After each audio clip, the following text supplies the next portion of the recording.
streaming now. Okay.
Let's get started.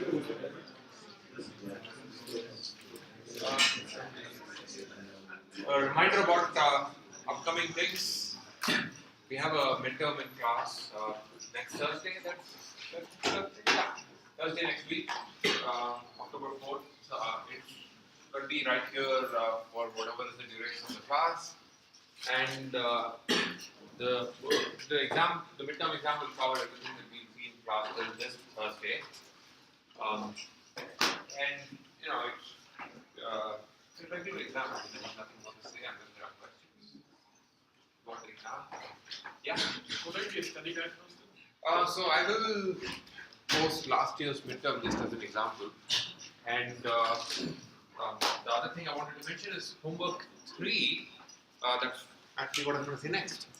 Homework 3 is going to be like it's going to be available on October 2, let's say,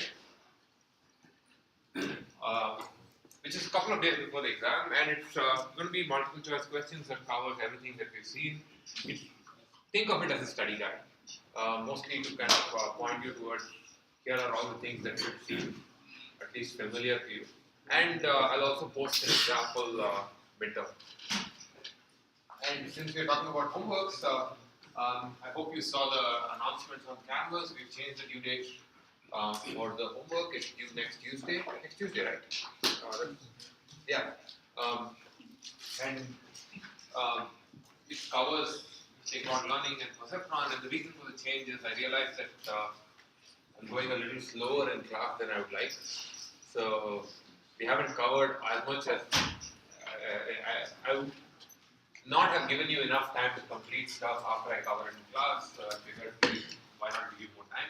But that doesn't mean that you need to wait till next Tuesday. I think you can actually finish the homework with what, or let me put it this way. I have to finish everything I need to be in class for homework 2 today. So you might be able to finish it off Thursday, and I encourage you to try to make it soon. I say start, they also end soon, so that you actually have some time for the midterm and projects and such things. Any questions about the homework? Any difficulties or these things? Yeah? Can you use different initial rates for different algorithms that you have told us to do? Why do you ask? Because we will get different accuracies if we use different rates, Right. So different initializations. Yeah. So okay, go on. So for let's say for simple perceptron I use a certain weights, Yeah. and for margins perceptron I use a different set of weights. Right. So those two will result in different accuracies. Yeah. That's right. So it's more than the initial weights. I think the actual learning will result in different accuracies. So in theory, perceptron is solving a convex problem. The initialization shouldn't matter, but that's only in theory. In practice, it does matter because you don't run it to infinity. I've asked you to run it to 10 or something. I've asked you also to use random weights to initialize. What I strongly recommend, and this is actually not just for this homework but in life, is when you run machine learning experiments, set the random seed and make sure the random seed is consistent so that you have replicable runs. Otherwise, the next time you run it, you may not see the same sequences. Let's say there's an error and you have a random seed that is different from what you had, what you ran before. Maybe you never see the error again. So it's generally good practice to set the random seed at the top, and that will take care of what you just said. The other piece of advice I had about this was, I had something else to say. Did you have another question? I forgot. Okay. Something about randomness. Something will come up. Any other questions about homework?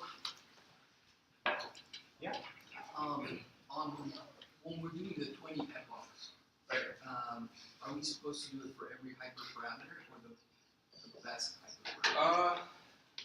In an ideal world, your cross-validation should use the same setup that you use for during training. So in an ideal world, you should run 20 epochs for cross-validation. Okay? That's the ideal world. But we don't live in an ideal world. We live in a world where time is a resource. So you might choose to do cross-validation for fewer epochs just so that you get a sense of which one is better. Remember, the goal of cross-validation is to find the best hyperparameters. If you can determine what's the best hyperparameters using a smaller number of epochs, that's okay. But it becomes a little bit kind of weird because you get the best hyperparameters for, say, using 5 epochs and then you run cross-validation for 200 epochs. And maybe it doesn't make a difference. Maybe the best one is no longer the best when you run it longer. So if you can afford it, I would say run 20 epochs for cross-validation. If you cannot afford the time, or if you find that it takes too much time to do that, justify it in your write-up. Mention in your write-up, this is how long it takes for one epoch, and if you do cross-validation for everything, it's these many hours. I would be running this for these many hours, which is more than the time that's left for the homework to run. So explain it in your write-up. And that's the other point I wanted to make, number of epochs. So it's related to the question, you run 2 algorithms and one of them seems better. Sometimes what happens is, if you run it for more epochs, the differences can either get magnified or they can vanish. So if you want to debug, or if you want to just kind of explore this a bit more, run it for more epochs to see what happens. If you have time, say for example, run it for 100 epochs, just to see what happens. I'm not saying you should. For you to get all the points of the homework, all you need to do is just follow the instructions that are there. But just so that you can explore, run it for more epochs to see what happens, and maybe you might see something different. So, and this is also a useful debugging tool, where sometimes I've had situations where I can theoretically prove that something is identical to something else, but in practice it's not working, and it turns out that the only reason it doesn't work is because the other thing ran to 10 epochs, what I did ran to 100 epochs, and they are different. They look different, but the guarantees are only at convergence. So if you're running into 20 epochs, it's not going to converge. So you may want to try, just think about it. You don't have to, but this is something useful that you can, you might need even for your project and such things. Yeah.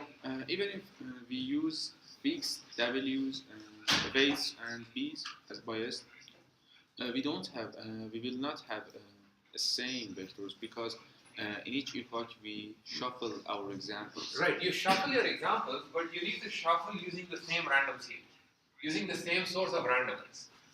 So even if you fix the initialization, so most programming languages allow you to specify.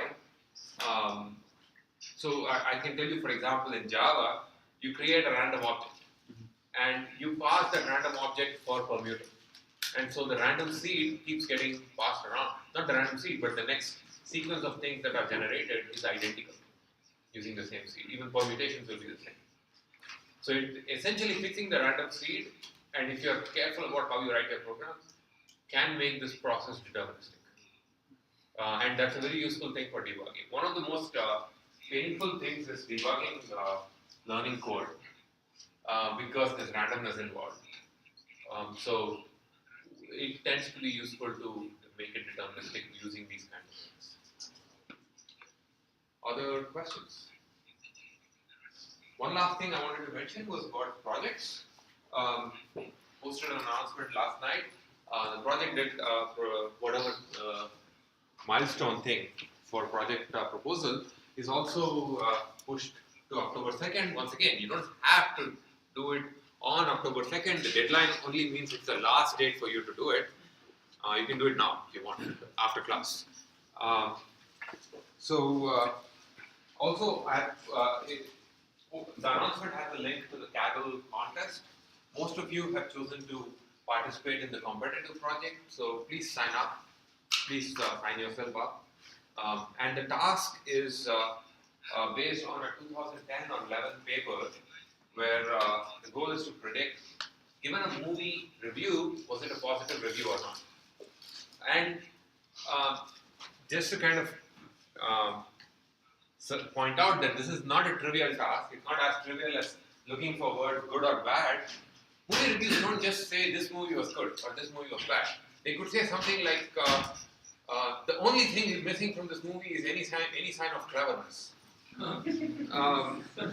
So that's a negative review. So it can be a little tricky.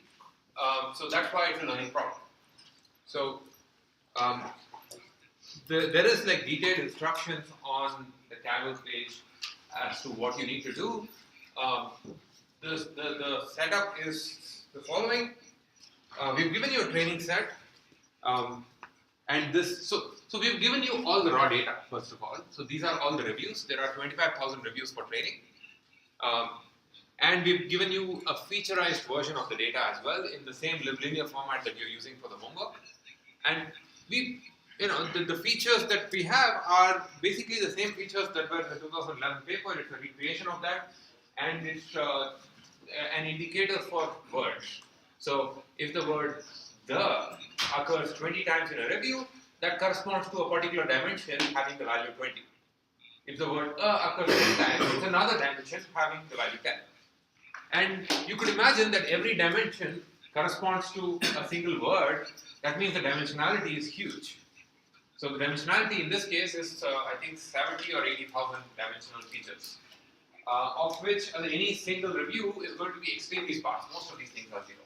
So the reason I'm going through this, mentioning this is because if you are naive with your implementation of learning algorithms, you'll find that you'll quickly run out of memory, because you'll have to store 25,000 examples, each of which is an 80,000 dimensional vector. The data set becomes huge, and you probably don't want to store it. Instead, consider using sparse vectors. A sparse vector is like a dictionary that only stores the non-zero entries, and that tends to be extremely useful for these kinds of tasks. So there is a training set. We've featureized it in this way, but we also have you have access to the raw data If you don't like these features, you're not required to use them. The project is extremely open-ended. You can do what you want with the data.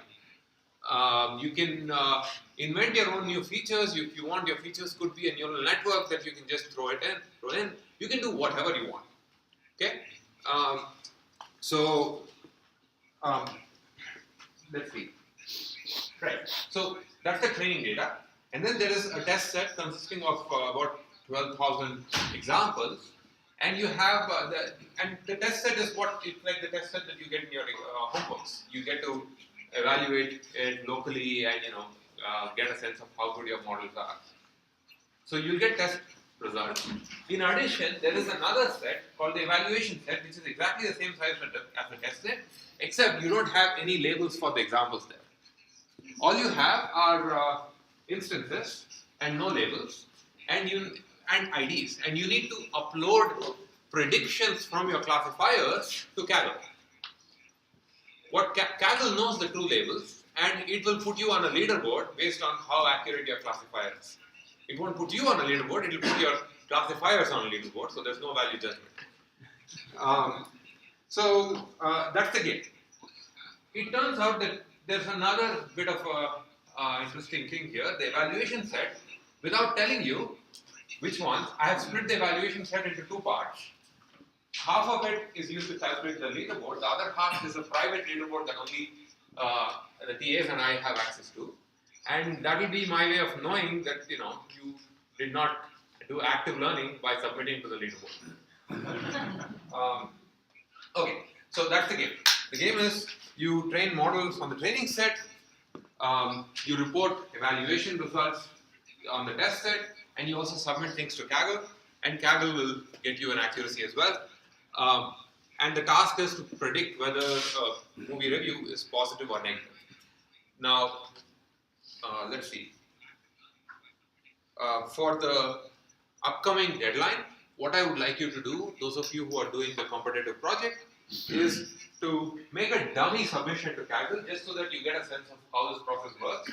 And this dummy submission is, it could be something like all the examples in the evaluation set are labeled positive, or all examples are labeled negative, or all examples have a random label, or something like that. Just so that you get a sense of the interface and how this whole process works. In addition, you need to submit something on Canvas, which is a single file with your Kaggle ID on it, so that we know who's doing the submitting. So that's the competitive project, and there are some of you who are also doing the exploratory project. There you don't have to do anything with Kaggle. All you have to do is write a one-page proposal. The one-page proposal should, you just need to submit one per team. The proposal should just talk about what your project is. Also mention who's in the team, just so that we have some error correction if necessary.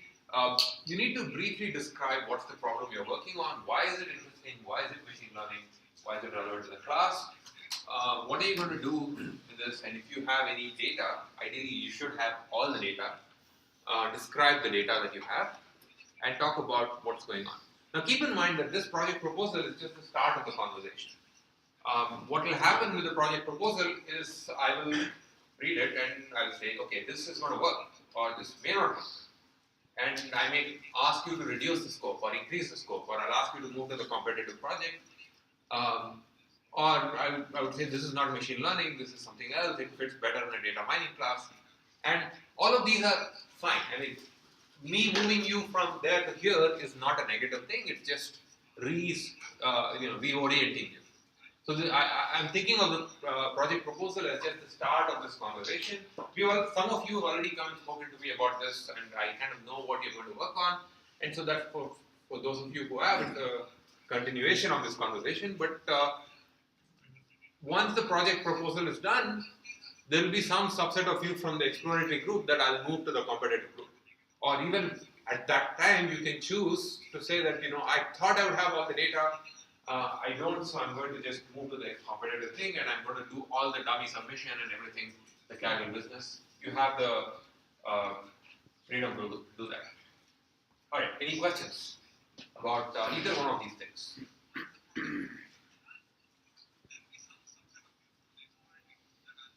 Yeah?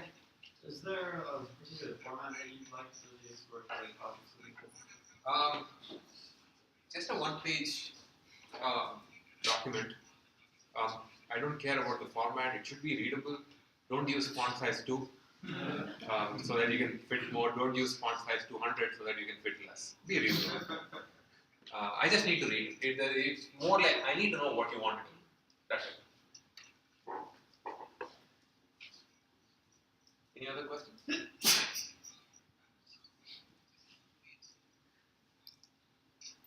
Alright, if there are no questions, we're going to continue with where we left off in the last lecture. Quick recap of all the announcements. There is the project deadline is October 2nd, the homework 2 deadline is October 2nd, and there's a midterm in class on October 4th. Alright, so we're going to look at the mistake bound here. We were, in the last lecture, we looked at the perceptron algorithm, and we looked at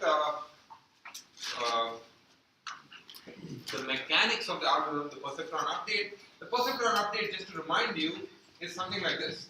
If y w transpose x is less than 0,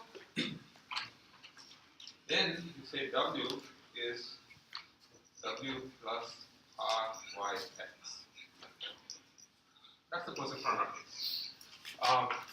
And examples keep coming in a sequence. X, y pairs keep coming in a stream, and every time an example comes in, you make a prediction, and if the prediction is wrong, that's exactly that. And as someone mentioned in the last class, it should be less than equal to 0.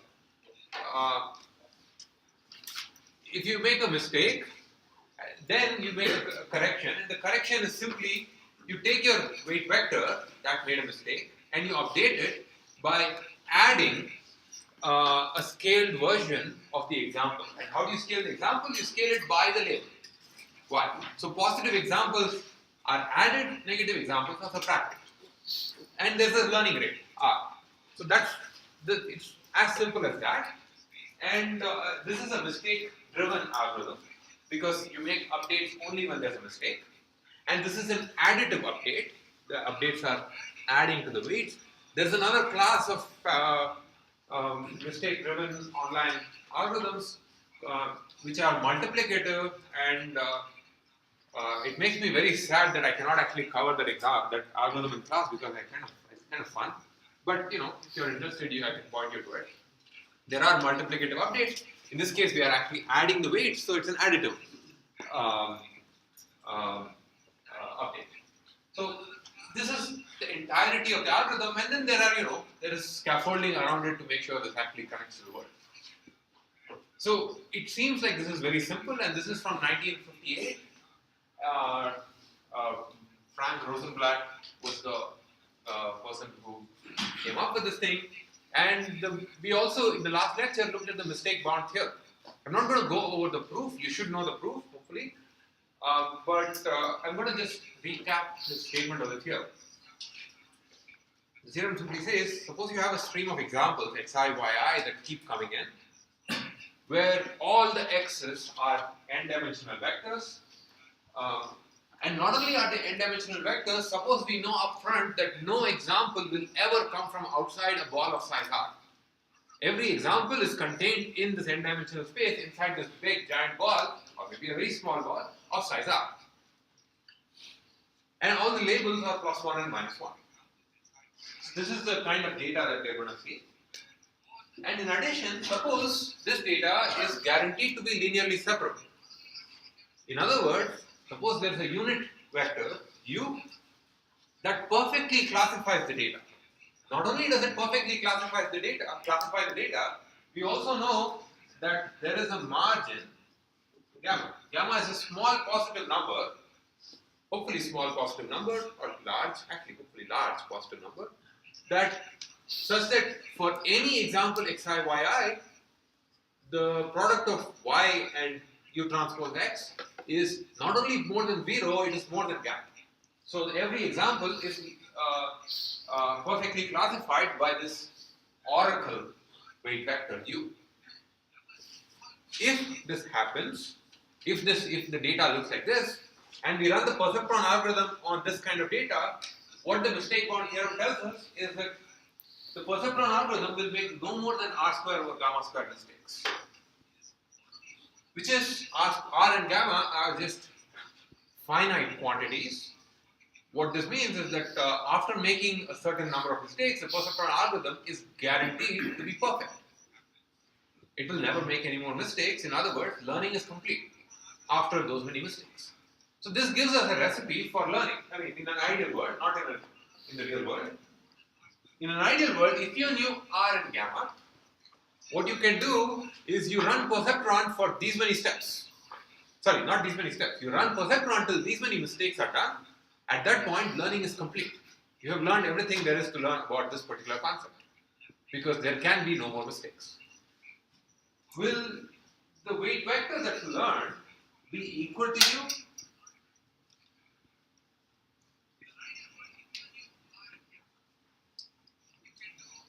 Does it need to be equal to you?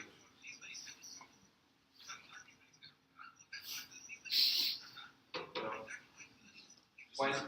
It just needs to be in the direction of you. It needs to be in the same direction as you.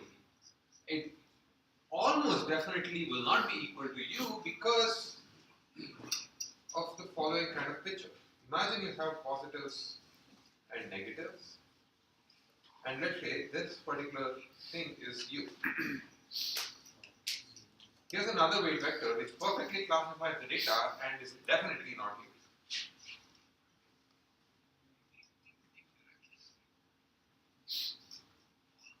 It doesn't even have to be in the same direction, it turns out.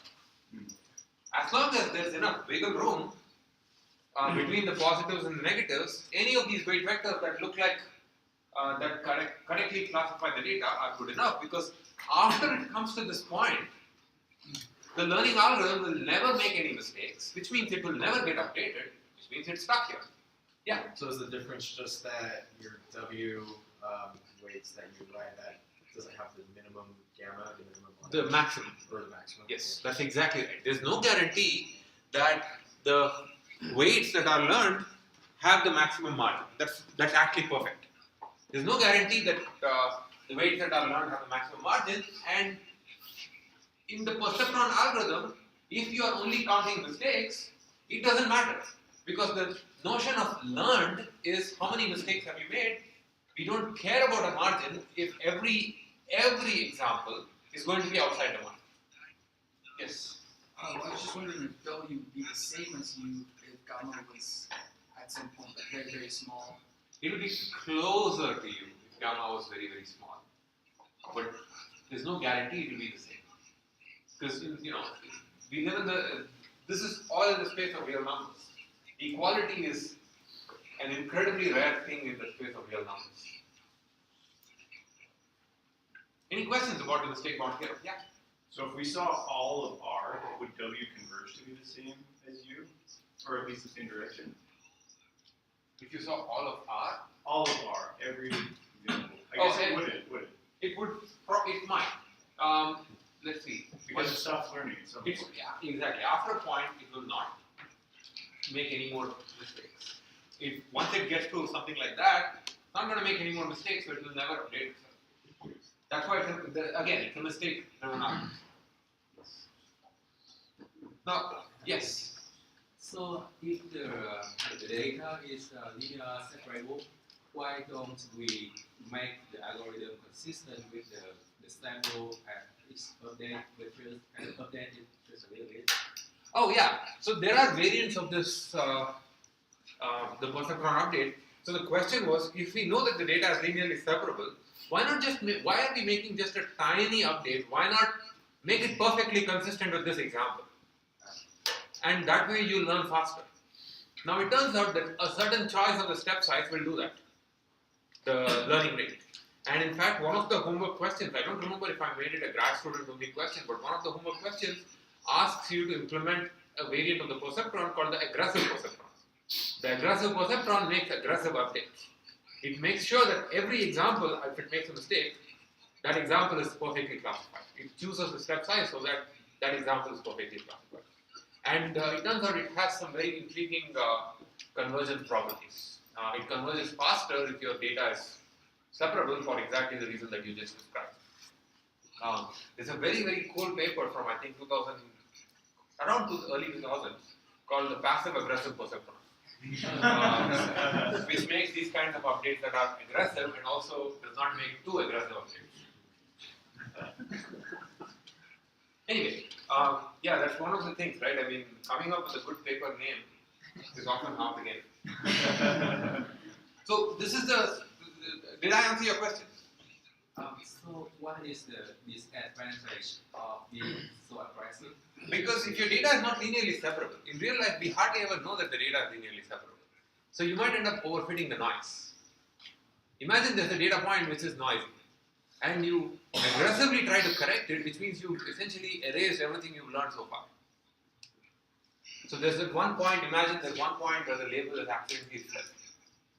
And so you essentially have a weight vector that looks like this and you rotate it because of that one point. So just a little bit more about the perceptron mistake bound. The mistake bound is simply saying that the number of mistakes is less at most r square over gamma square. R is a property of the dimensionality. You should convince yourself that as the dimensionality increases, R grows. R can grow. So the other interesting thing to note is that as for Boolean functions, if you have n features, then R square is exactly equal to n. That's an exercise, you should prove it. It's not terribly hard, but what that means is if the number of mistakes is r square over gamma square and r square is equal to n, that this thing becomes n over gamma square, which is O of n. It's polynomial in the dimensionality. Remember, mistake bound learning. Okay. An algorithm is said to be a mistake bound algorithm if the number of mistakes it makes is no more than polynomial in the dimensions. The perceptron algorithm is a mistake bound algorithm for all Boolean functions that are linearly separable. Which is why it's kind of more interesting than the elimination kind of algorithm we saw earlier. So R is a property of the dimensionality. Gamma is a property of the data. We spoke about this a bit in the last lecture, but essentially, if gamma is very small, that means there is a very small margin between the closest there's a very small gap between the closest positive and the negative example. This means the concept in some sense is hard to learn.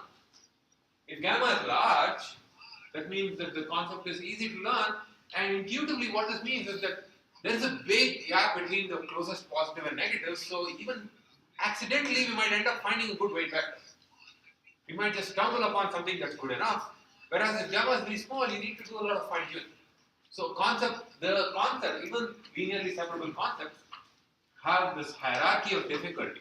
Some concepts are easy if gamma is large, some concepts are small if gamma is small. Some concepts are difficult when gamma is small. Just as an exercise to kind of explore this, I want you to think about specific functions where you can calculate on paper R and gamma. Let's say you have this junction, and these are all exercises, and I think as you go down this list, the questions are actually more difficult. So start off with, say, disjunctions or conjunctions in 2 dimensions. Calculate what's the value of R and gamma. I've already told you what's the value of R or R square. Calculate what's the value of R square and gamma square for disjunctions in 2 dimensions. That will give you the mistake bound for perceptron in 2 dimensions. Increase the dimensionality to n.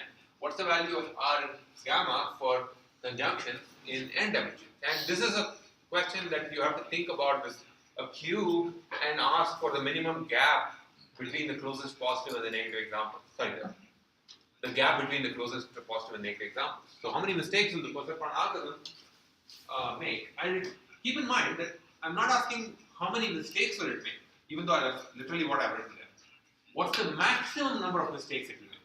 Imagine that you accidentally, through some random luck, initialize your weight vector to the perfect vector. You'll never make any more mistakes. This is the worst case. In the worst initialization, this is the number of mistakes that we make. So that's one question.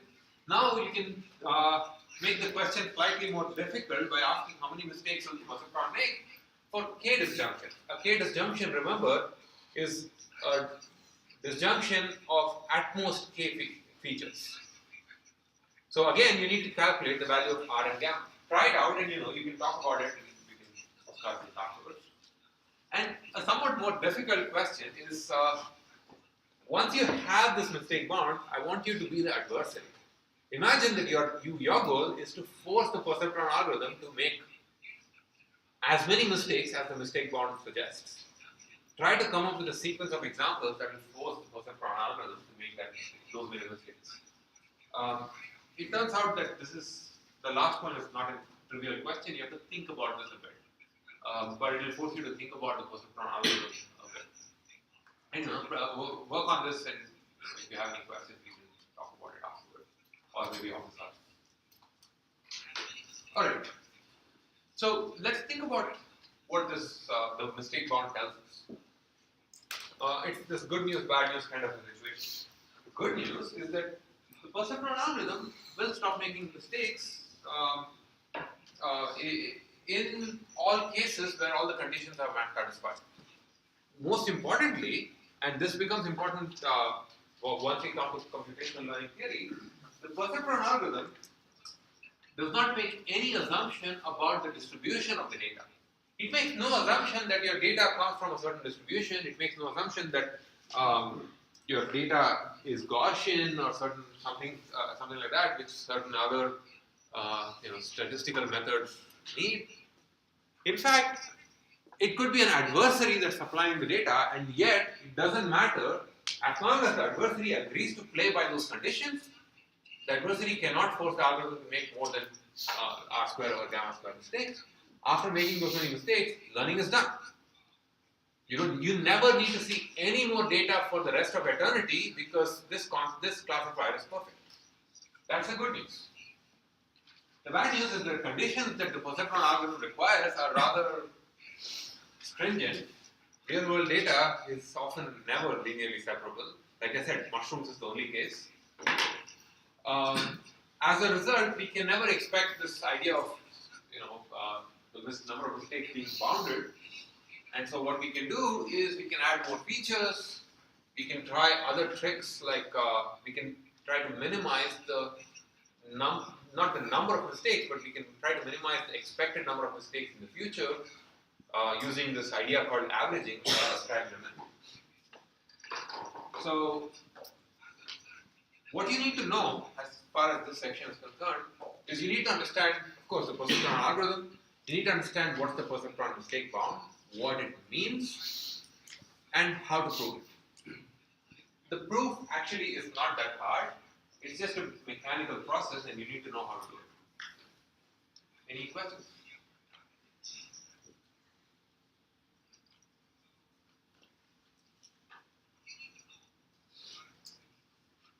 Yeah. Is it R squared a function of the distance that points at the origin, Yes. as well as the dimensionality? It is. I'm assuming that R squared, then I'm assuming that the dimensionality plays a bigger role. So imagine the worst case. Imagine in the worst case, if you have n-dimensional data, the points can be arbitrarily far. And if you have Boolean cubes, any of the points in the any Boolean combination can show up. And in that situation, R squared is exactly a property of the data. But in general, R squared tends to be larger when the dimensionality grows. And in fact, that's one of the motivations not to use too many features. Of course, we'll never heed that call. But as the dimensionality grows, R squared tends to grow larger. So now let me move to what we saw was the basic perceptron algorithm and the mistake bound. And so now let me move to variants of the algorithm that we actually will use in practice. Keep in mind that the original perceptron algorithm was in this setting where you have a stream of examples that come in, and this stream is infinite. We will see as many examples as needed till we meet the mistake bound, and we will keep seeing them. In real life, we are not going to have infinite data. We only have a finite data set, and we need to. The most popular variant of the Perceptron algorithm is called the batch Perceptron, which is suited for that. And then there's this idea of averaging and voting, which makes the perceptron robust to non-linearly separable, linearly inseparable data. And there's margin perceptron, which you have in your homework, which is another way of making perceptron robust to noise. So both of these are ideas that make perceptron robust to noise, and both of them build upon the first one, which we'll see now. The standard version of the perceptron algorithm that actually gets used in pretty much any place perceptron is used, or the standard version is built on top of this, but the idea is that you have a finite set of examples. D, it's a set of some number of examples. Those are all the examples we are going to get, and we are not going to get this infinite stream. How do we live with it? What we do is we mimic an infinite stream by going over the same set of examples again and again and again. Each pass over the data is called an epoch. So what you do in the algorithm is you initialize your weights to 0 or however you want, and you start iterating through the data. In each epoch, first you shuffle all the data there is, and then this step 2 here is essentially just the perceptron loop on this data. For every training example, if there's a mistake, you apply the perceptron. Once that's done, you go back to the top, you shuffle the data, you go do this again, and after a sufficient number of passes through the data, you declare learning is done and you return the weight. At the end, once you have the weight, it's just a weight vector. It's a linear classifier. You just use it like you use all linear classifiers. You take the dot product of the features and the weight and return its sign. So the prediction step remains the same, only the learning part changes. I saw some hands go up. Yeah. How do you know how many epochs you should run this for?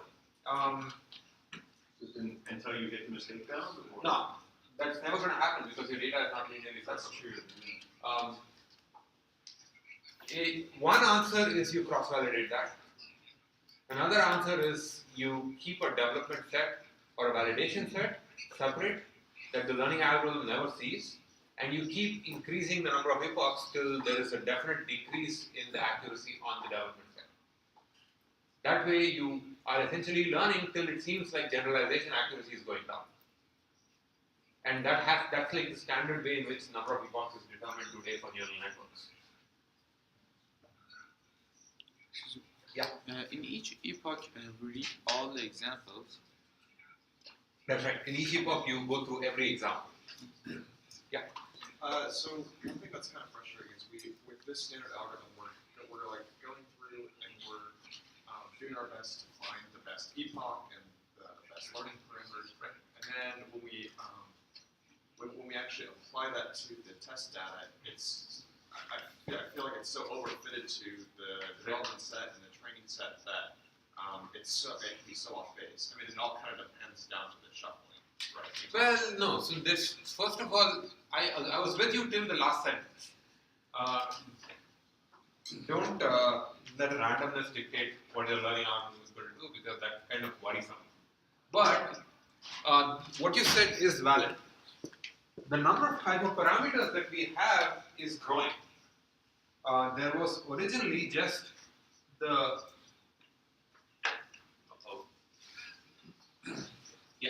originally there was just the learning rate, and now we have the learning rate and the number of epochs. And the bad news is that this is only going to grow. As we see more learning algorithms, this thing is going to keep growing, and there is really no good answer to this.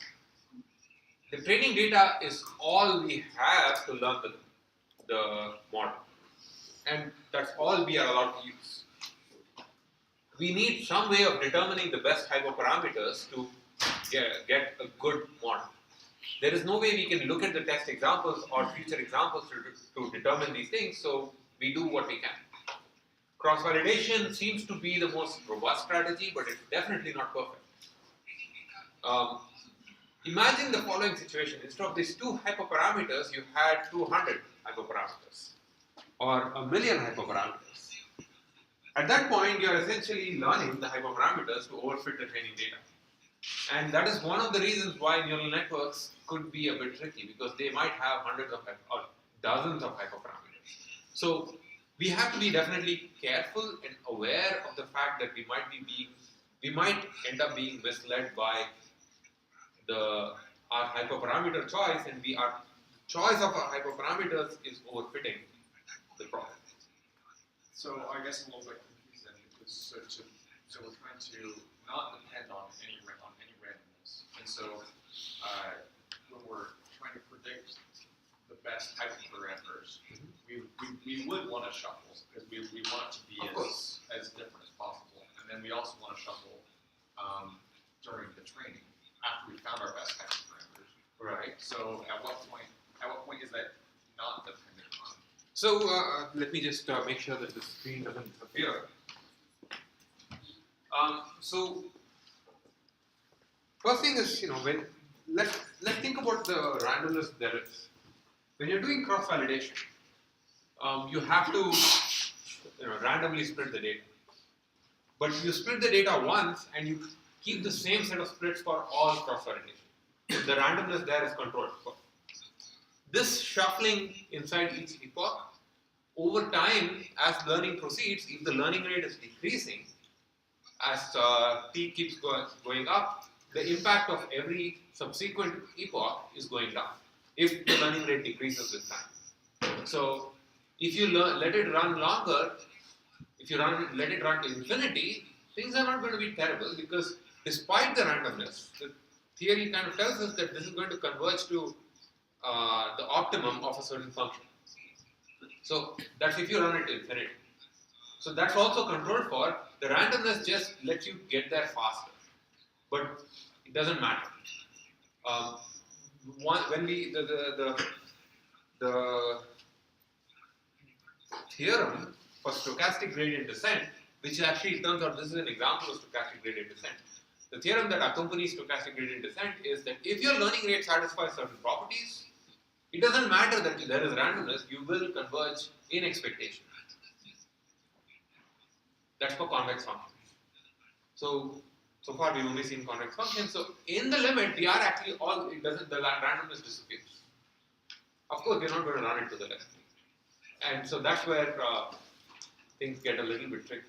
And I understand your frustration, because it's just, if you have a fixed learning rate, it may seem like the thing is just jumping around too much.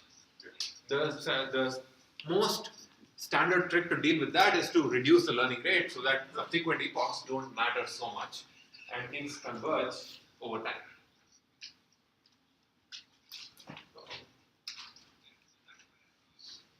Other questions? Yeah. So if one of our features had like particularly adversarial noise, like it fluctuated like maybe like sinusoidally. Okay. So kind of based on what you just said, like the learner would like kind of eliminate that feature from W because it is not like deterministic. So if you imagine that your feature was uncorrelated with the label.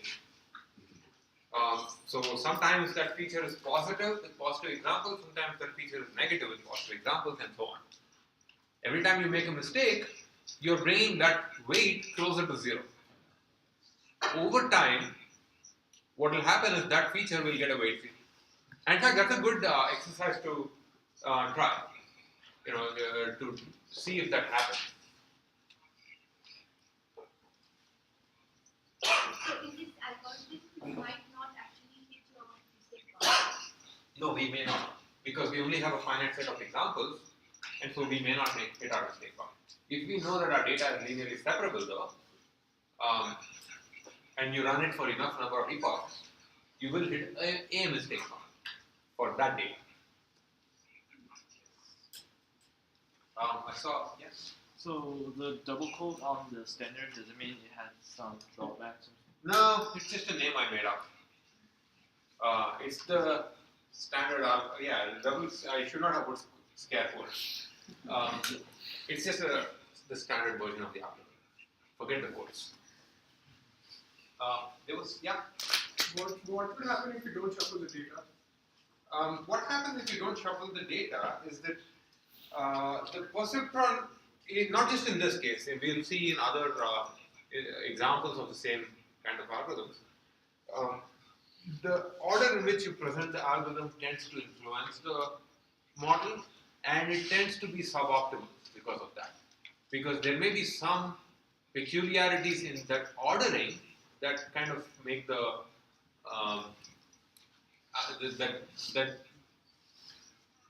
make the weights not converge to the optimal. And in the past, when I have accidentally forgotten to shuffle the data, sometimes I end up at a good enough weight vector. But more often than not, I realize that it's a bug, or it's not a bug, but it doesn't give good enough performance. So, in general, one of the cool things is this sort of randomness in the data tends to be a good thing because it makes the weights robust. So, I can come up with a sequence of examples that will essentially make the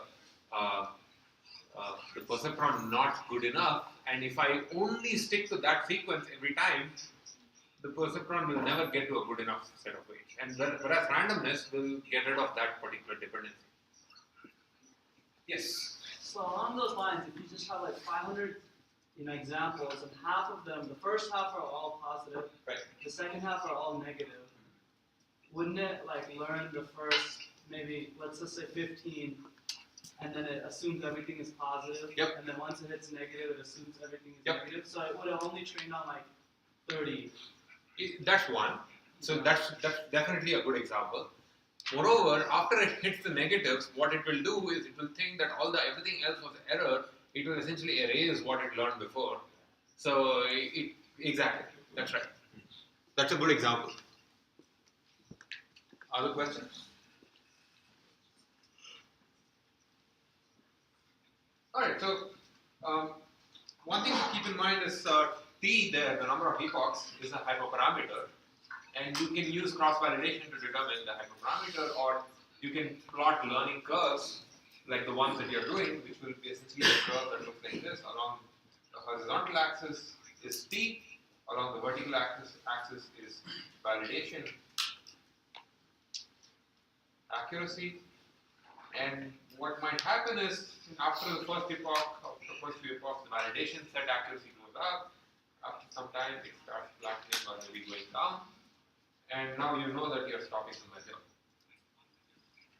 The validation set, keep in mind, is a set of examples that the learner did not have access to. So this is like a way of measuring generalization. Sometimes what people do is they run it for a large number of epochs, let's say all the way to 200 or 2000, and then go back in time and decide which of the weights was the best according to validation. And if you want, you can come up with good programming tricks to make this efficient. We've already seen that this is a way of writing what error is. We spent a lot of time on that last lecture, so I'm not going to talk about that. Another variant of perceptron, actually this is a very cool variant. It's called the voted perceptron. It's a theoretical construct like the halving algorithm. It's not practical, but it leads to a practical variant. So the perceptron algorithm requires us to return the last set of weights that it encounters. After all the training is done, you return the final weight. Now, imagine the following happens. You have 100,000 examples in the data set, and you are in epoch number 300. The first 100,000 minus 1 examples, there is no mistake. You have a weight vector that has survived those many examples. And then the last one makes a mistake, and you update. The standard perceptron requires you to return the last one after the update. But maybe the last one is noise. Maybe the one that survived 100,000 examples almost 100,000 examples, should have been kept somehow. Because it survived those many examples without making a mistake, and now the last one might end up making a mistake on all those 100,000 things again. So the idea of voting is that instead of returning only the last weight vector, you remember every weight vector, every unique weight vector that you encountered during training. Every time there's an update, you remember both the old one and the new one, and you remember every unique weight vector that was encountered, and you return all of them. So the final output of the voted perceptron is not a single vector, but a sequence of vectors. Each of the entries of the sequence, in addition to the weight vector, you also remember how many examples did this particular weight vector survive. So maybe the first weight vector survived 10 examples without an update. The second one survived 2. So you return both of them, with the first one getting you remember the number 10 and number 2. And when so the output is a sequence that looks like weight, comma, number of examples survived. And you return the entire set. And now this is the model is not a single vector, but the model is this entire set of vectors and their scores. And the importance, let's call it, of each vector. Now, we need to make a prediction. After learning is done, we need to make a prediction. The way the voted perceptron makes a prediction is, instead of using one vector and taking the dot product, you treat the entire set as a committee of predictors. Every one of those weights that you encountered during training gets to make a prediction. Some of them would say positive, some of them would say negative, but then every one of them gets to vote on the final prediction.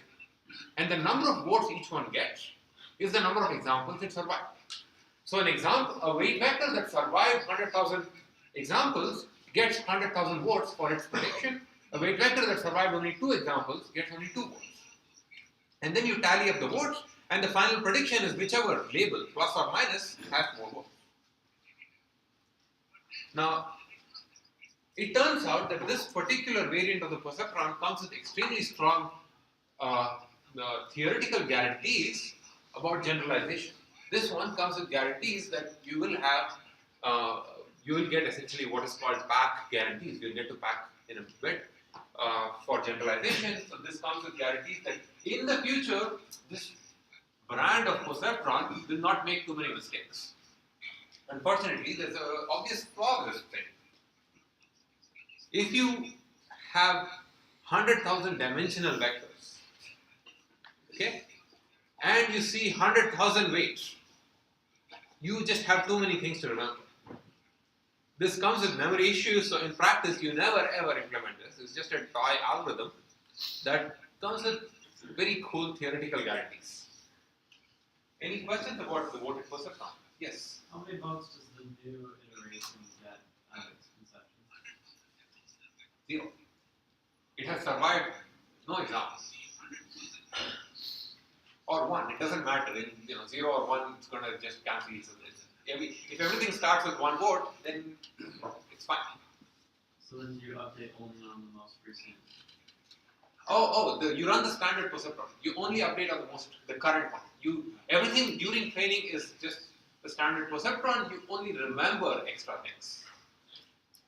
Yeah. Would you get the same results if you just created an average of the weight vectors proportional to each weight vector gets a weight of how many examples they survived and just making one overall? Okay. That's the average perceptron. Of course, voting is impractical because you're going to remember, you have to remember everything. Instead, what we do is we keep a running average of the weight vectors. What you do is, every time you see an example, whether you made an update or not, whether you made an update to the weight vector or not, you modify the running average. At the end, the average perceptron does not return the weight vector, but it returns the average vector. And the idea is that if you keep updating the average vector every time, a weight vector that survives longer would dominate the average. And as a result, you just use the average vector. It's not exactly the same. The weighted perceptron comes with theoretical guarantees. Average perceptron comes with no guarantees. But it's kind of, if you squint at it and you're happy with this blurred thing, it looks the same. And it kind of works. Yeah. Prior to the final prediction, are you still doing standard perceptron now? Yeah. In fact, the average perceptron looks like this. So you keep track of two weights. Now you have W and you have an A. A is the average vector. You run multiple epochs just like standard perceptron, and everything here is just standard perceptron. You, for every training example, if it makes a mistake, you use, in particular, most importantly, you use the weight W and you update the weight, just like standard perceptron. And then after that's done, irrespective of whether there has been an update or not, you add the current weights to the average, to the vector A. I call it average, but it's just the running sum. The average is just the sum divided by the number of E times number of examples. But it doesn't matter, it's just a scale constant, we don't need that. So you add W to A, whether you made an update or not, and at the end you return A, not W.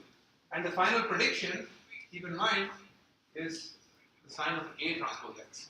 During learning, you use W transpose X, and once learning is done, the weight vector that you're going to sell to the world is A, not W. This is the version of perceptron that is almost always implemented when people say perceptron. In research papers, when people say we use a perceptron algorithm, they usually refer to the average perceptron. Averaging is a trick that generally is a good idea because it improves generalization of these learning algorithms. Remember, the perceptron algorithm that we saw came with no way of, it did not come with any guarantee of generalization if we have noise in the data. The average perceptron is a robust variant of the perceptron algorithm that seems to be good with less noisy data. Yes. So why don't we think we have to? Can you speak up, sorry? So why don't we think of normalize the W before add to A? Because I think it means the length of the W may be varied, and weakness means kind of the angle or the direction. So why don't we think of I see. So why not add the unit vector corresponding to W? Yeah. I guess you could do that.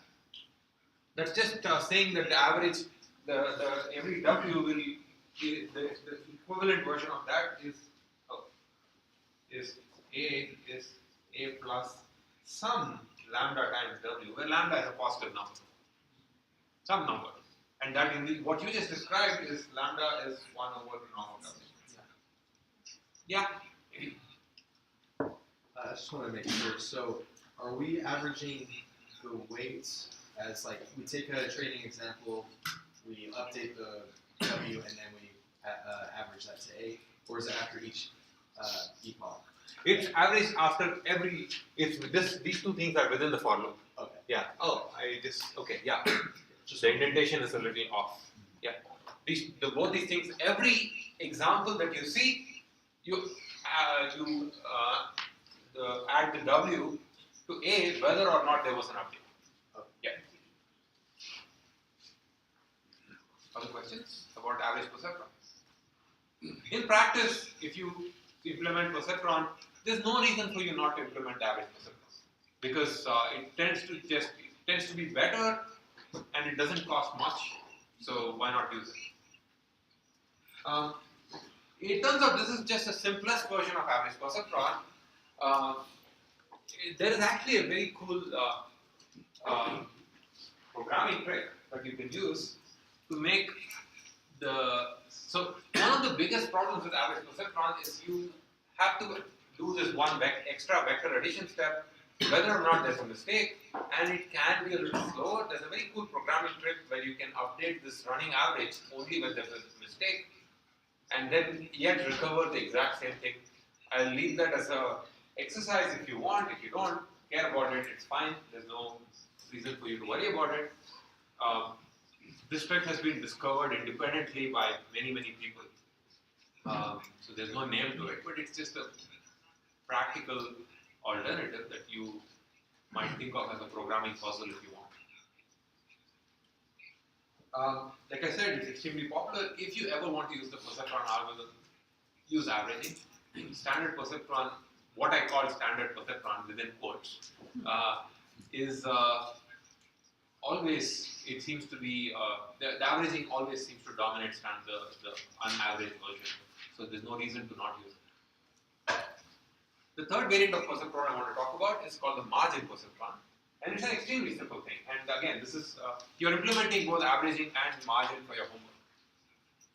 Notice that the standard perceptron makes an error only when there is, makes an update only when there's an error. And we define error to be y w transpose x is less than equal to 0. Instead of that, so imagine that there is another hyperparameter, let's call this eta. Eta is a small positive number. Now, instead of making an update when y w transpose x is less than 0, we can make an update when y w transpose x is less than eta. What happens is, you can split this into two regimes. So let me draw a number line, and this is 0, and this is eta. If the original perceptron said everything here is a mistake, and that's still correct. Everything to the left of 0 is still a mistake. What the margin perceptron says is, in addition to making an update when there is a mistake, you make an update when the weight vector lands an example very close to the margin, within the margin, and you decide some margin. This is not the same margin as the gamma that we saw before, because we don't know what's the gamma. This is saying, if the current weight vector lands an example very close to the hyperplane, that's a bad situation. Even though the label is correct, it's too close for comfort, so I'm going to make an update. And that would take care of that example that I drew before, where you had 3 positives and 3 negatives, and you had a weight vector that was like this. It's too close to the margin, and this would count as a mistake, and it would be correct. So the margin perceptron tends to be slightly more robust, but there's a problem. Namely, you have another hyperparameter, eta, and you need to do cross-validation. So we are growing this, you should get friendly with hyperparameters, because you'll get a lot of them. Now, I want you to kind of spend some time thinking about why the margin perceptron tends to have better generalization. Think of it in terms of like that example up there, where if it is too close to the margin, this will force an update. Now, I want you to think of why this is good for generalization, and the answer, that thought process eventually will become useful, because we will use exactly that argument to justify the support vector machine. Any questions? Yes? Is eta small relative to the size of our data set? Or Now that's another problem. What's the range of eta, right? Up front, we know nothing. All we know is that eta is a small number.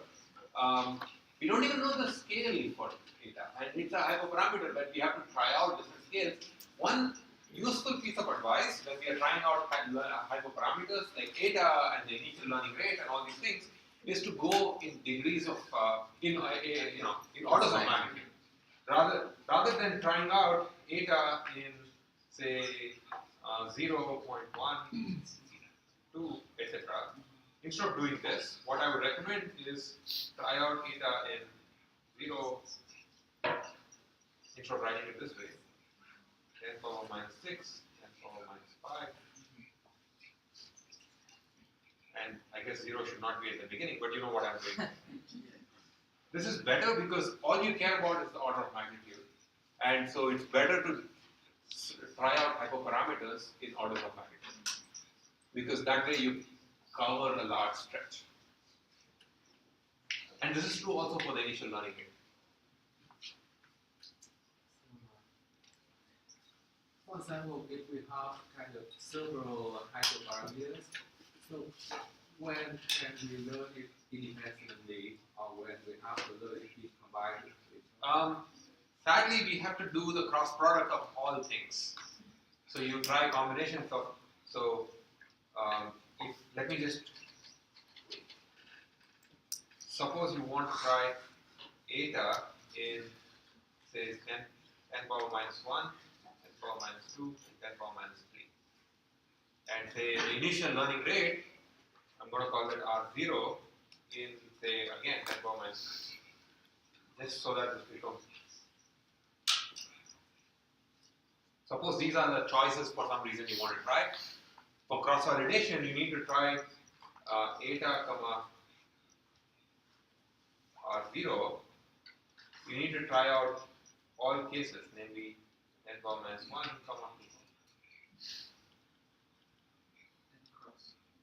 2. And all the entire cross product. Because that's all we know, that's all we can do. And at some point, this becomes a pain. And at some point, we have to decide, some pairs are just not worth trying, and I can point you to some papers where they kind of randomize this process and get roughly correct cross-validation, but not optimal. So is there any situation that we can try to find the first one separately, Right, so and the second one separately? there are some cases, but that just comes with experience. One thing that tends to happen is, worst case, you need to do the grid search. You need all possible cases where there is no pattern here. However, what tends to happen is some hyperparameters, not all, some hyperparameters tend to display a certain property, namely when the hyperparameter value is very low, generalization tends to be low. When the hyperparameter is very high, generalization tends to be low, and there's a sweet spot in the middle where it's good. So, so this is hyperparameter, this is generalization, and maybe if you're inside the sweet spot, you can just freeze it and then find the other hyperparameters. So you could do that, and it's a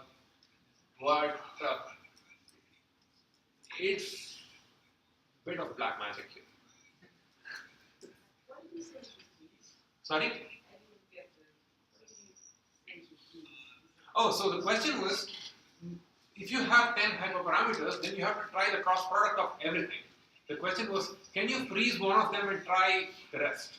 Oh, okay. So I know that eta, independent of everything else, this value is the best. So I then do cross validation only over the others, and that way you don't have to try all combinations. And for some situations it works, for some situations it does not, and it's kind of cross validation and search for hyperparameters is just dirty work. We have to do it, and that's really why machine learning is not magic. There is a lot of labor, and it's an art almost. And today I kind of have a sense of what hyperparameter ranges to try because I've been doing this. And one of the reasons why I want you to do all this grunge work for your homework is to develop that sense of what works. Okay, so let me quickly summarize the perceptron algorithm and then introduce the next topic before we move on, that we will continue in the next lecture. We looked at the perceptron algorithm. It's an online algorithm, very widely used. It's trivial to implement, not trivial, very easy to implement. It involves additive updates to the weights. That's not the only way to update the weights. There are algorithms which involve multiplicative updates also. There's a nice geometric interpretation for the perceptron algorithm, which you should be comfortable with. The perceptron algorithm is a mistake-bound algorithm for linearly separable concepts. You should be able to prove how this mistake bound happens. There are many practical variants. We looked at some. You should be able to implement them. You should understand them. In general, you should be able to implement everything that we have in the perceptron algorithm. Simply because it's simple enough, that you should be able to manage it. There's also another value to spending the time to implementing your perceptron algorithm well. It turns out many other learning algorithms essentially fit the same mold. If you have a fantastic and very efficient implementation of perceptron, and it's going to serve you well, because it turns out for binary classification, support vector machines are basically about maybe 20 characters different in code. For binary classification, logistic regression is another 20 characters different. So if you get your perceptron right, you'll be able to use the same code for other things. So it's worth spending the time to get it right. And also there's another incentive to having a good implementation, because for your competitive projects, at the end, I expect that you'll be, you should explore 6 different learning algorithms for your competitive projects, 6 different, at least 6. In the past, I've had people do 40 or 50, but at least 6 different learning algorithms, and you already have your decision trees. You can do your perceptron, and you can use the same thing for your project as well. Keep in mind your project data set is kind of problematic in the sense that the dimensionality is very large, so you might have to think about how to make things work from a programming point of view. Alright, now I'm going to switch gears and I'm going to start this topic. Of course, I'm not going to come to the end of it. In fact, I'll probably come to the end of it a few weeks from now. But I do want to start this off mostly because I want to set the stage. So far, we've been looking at online learning, mistake-bound learning in particular, and it was an attempt to answer the question, what does learning mean? Starting now, we're going to look at another attempt to answer the same question, and this is broadly what's called computational learning theory. And I like to think of of computational learning theory as, in some sense, the laws of nature when it comes to learnability. This is like Newton's laws for machine learning. More broadly, let's just step back and see where we are. We're still looking at supervised learning. We looked at instances and concepts and hypotheses. Hypotheses are functions that we want to learn. In all cases, since we are looking at supervised learning, we have this collection of labeled data that is given to a learning algorithm. The learning algorithm internally can do a lot of things to it, and then it spits out a hypothesis, a learned function. Once we have a hypothesis, we can go around labeling new examples, because it's a hypothesis itself is a function that can take examples and produce labels. We've looked at least 2 different learning algorithms, each of them with variants, decision trees and perceptrons. For decision trees, we looked at the ID3 algorithm. But more broadly, we looked at some broader machine learning ideas that kind of transfer across to new concepts. At a very basic level, you must be comfortable with the idea of examples corresponding to features and features corresponding to high-dimensional vectors. Important concept that is going to be the bane of our existence is that of overfitting. One way of a very sort of painful problem is overfitting. Overfitting is the idea that we do really well on the examples that we have, on that labeled data that we have, and we don't generalize to the future. And most of machine learning is concerned with avoiding overfitting. More broadly, there's the idea of what does it mean to learn? And we can answer that question in many, many ways. Mistake-bound learning is one way of asking the question, how can a problem be learned? And we looked at a formal definition of mistake-bound learning, and we looked at instant examples of mistake-bound algorithms, both conceptual examples like the halving algorithm and practical versions like Perceptron. Any questions about where we are in the class, in the semester so far?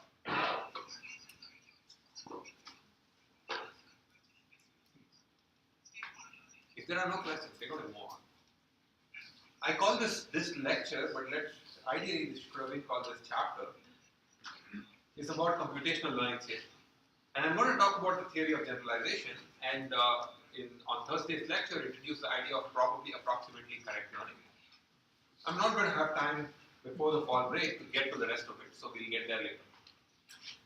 So, in the 2 minutes that are left, I'm just going to list out what we'll see. At the heart of it, the question is, when can we trust the learning algorithm? What does it mean to trust a learning algorithm? Anyone can invent an algorithm and say it's a learning algorithm. I can invent 3 algorithms now. They're all going to be terrible. An algorithm is useless if it does not come with a theorem that guarantees that it's actually doing something useful. What does the shape of that theorem look like? We haven't seen one. We have seen one version of it, like the mistake bond. What is a general recipe for inventing such theorems? What are the factors that need to be in play in such a theorem? Can some functions be learned? If so, which ones? And the idea of online learning was a particular version, but maybe it doesn't align with the general situation that we have at hand, namely where we have a single data set and we have to spit out an algorithm. This idea is batch learning. Can we come up with such a template for inventing learning algorithms and inventing theorems for learning algorithms for batch learning? And that's those are the things that we concern ourselves with for the next few lectures. Starting Thursday, I'm going to introduce what is batch learning and introduce pack learning. Alright, we'll stop now. I have office hours. If you have any questions, I'll see you now. Hi. I have a question. So why is it